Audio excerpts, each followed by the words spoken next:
afternoon, good day, wherever you are. My name is Moji Taiwo, the host and your host of the Immigrant Experience Show, coming to you from Calgary, Alberta, Canada. But before we start the show today, I would also like to remind you that I'm an author of the I Give Because I'm Blessed Because I Give, a book that chronicles my journey as an immigrant in Canada. So Tai Show, the Immigrant Experience Show, is a continuation of that journey where we invite other immigrants to share their stories with us. Today, we have with us my dearest and dearest sister, Mrs. Margaret Adekunle, who is going to share her inspiring stories with us today. But before we go to Margaret, I would like to give you a little bit of tidbits about Canada. Currently, the population of Canada is approximately 38 million people, an increase of only 0.6% over 2020, which means we highly depend on immigrants to populate and supply the workforce in Canada. So, Margaret is Margaret is a banker. She's an educator. She's a mentor. She's a facilitator, and she's a giver. So today, we are going to learn from Margaret herself, her journey into Canada. Margaret, how did you choose to come to Canada? Thank you so much for having me, and thank you for creating an amazing platform for immigrants to come and share their experiences, their journeys, challenges, and successes. Coming to Canada was not a choice, for myself. My mother, Mary Idowu, was given away as a young bride. She had no choice. She was given away as a young bride to a local chief who already had 3 wives, and she was the 3rd wife. She had 6 of us, and we all lived in this big compound together. My father has 30 children. Wow. I can't say I know any of them at this point. So it wasn't necessarily a choice. My mother was quite verbally and physically abused. She finally took us away from that compound and started her own petty trade, selling charcoal, whatever she could lay her hands on. And eventually, she got to a stage where she started selling used cars. It was a journey, but she did it. And her goal was to give her children the education she never had. And gradually, one after the other, she got us out of the country. So Canada chose me. I didn't choose Canada necessarily, but I'm glad. And what a strong woman. So here we are thinking that we're going to be talking about your journey, about your story. And we're talking about a little bit about Mary, your mother, which I can resonate with because my mother was, I was not raised in a polygamous compound. I was fortunate that my father only married my mother, but my mother equally was uneducated and had tremendous hardship as a young girl, and was determined that any of her children and all of her children, especially the girls, were going to be educated and independent. Thank you so much for that little bit. Please continue. So I thank you. I normally start my story with my mother because my mother is me and I'm her. She's a very, very strong woman. Very strong woman. She came from nothing into a lot in a male-dominated industry. My mother, with nothing and no education, eventually had a big car garage at Maza First Gate. Maybe a few Nigerians will know where that is. And that is quite a journey. So every time I look back at where I'm coming from, it pushes me to want to be more and to do more and to provide more for my children, which is the story of a lot of immigrants. Right? We look back at where we're coming from and we want our children to be better. And we work as hard as we do in order to provide a better environment, a better life for them as well. Yes. That's my story in a nutshell. That's how I landed in Canada. It was my mother's dream. It became my dream, and I'm happy and blessed. Canada has given me so much. Wonderful. And I hope that your mother is doing well. She's doing amazing. She's in New York with my older sister now, and we're taking very good care of her.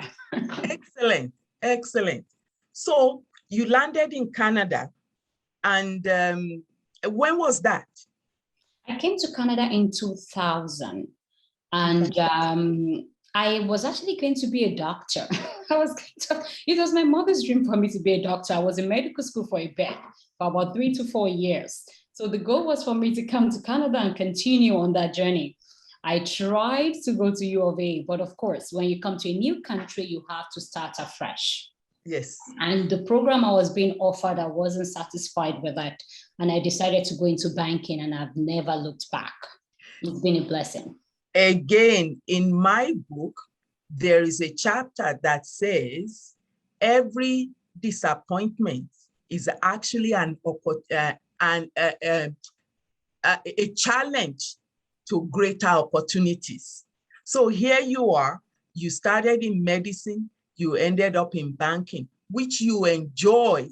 I can tell that you enjoy banking and you share with people your experiences. You're breaking down barriers, right, left, and center, especially when it comes to diversity and inclusion, which we all need. It doesn't matter where we are or where we're coming from.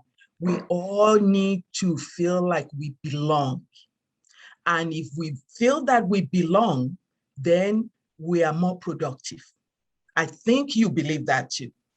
Absolutely. I tell you, as a banker, when I started my banking career, there wasn't a lot of people that actually looked like me. And I can tell you, my very first day, my branch manager at the time, it was in Toronto, I worked for a red bank. She pulled me into her office and she gave me a good warning. I know you're a Nigerian and I know what Nigerians do. A lot of them are very fraudulent, and I want you to know my eyes are on you. What? I was young, I had no experience, I was scared. And because of that warning, I shied away from helping a lot of Nigerians during that period because I was scared, right? Mm-hmm. This was in Toronto. I didn't quite understand diversity and inclusion at that time. If only I knew then what I know now.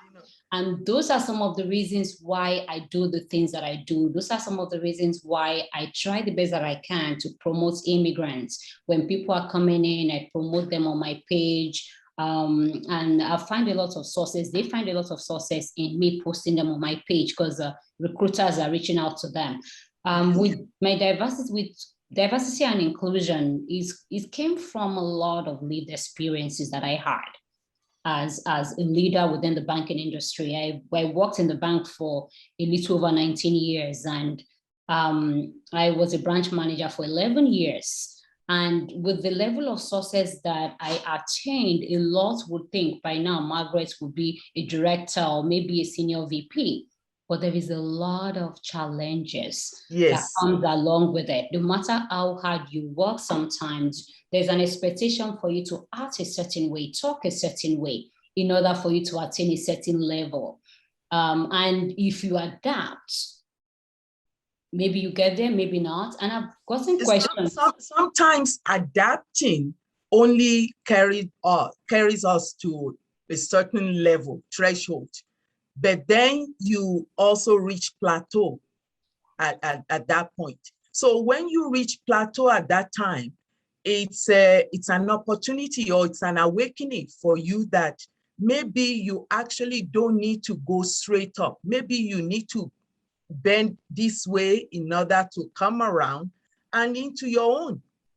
Absolutely. But I tell you, it's very, very challenging. The corporate world, it's not a joke. And I think the holders of the power, the people in power, are not willing to necessarily let go of that power that easily. Immigrants are very, very strong, hardworking people. And I dream, you can imagine what we could attain with the tenacity that we have. And I do believe there are few leaders out there that are bothered by that. Mm. And well, because naturally speaking, we've made sacrifices to come here, and we know what we want, and we know where we want to be. So our natural tendencies is to work hard and work harder, and always impressing on our children and reminding them that we are here for a purpose. We're here for a reason, you know? So I'm sure you got that from your mom, paving the way for you to be here. My children are born here. So they got it from birth that, you know, with us, we're hard workers and we believe in results. Sometimes we push too hard. Sometimes we extend our own expectations onto them, but they know and they are brought up at home with hard work.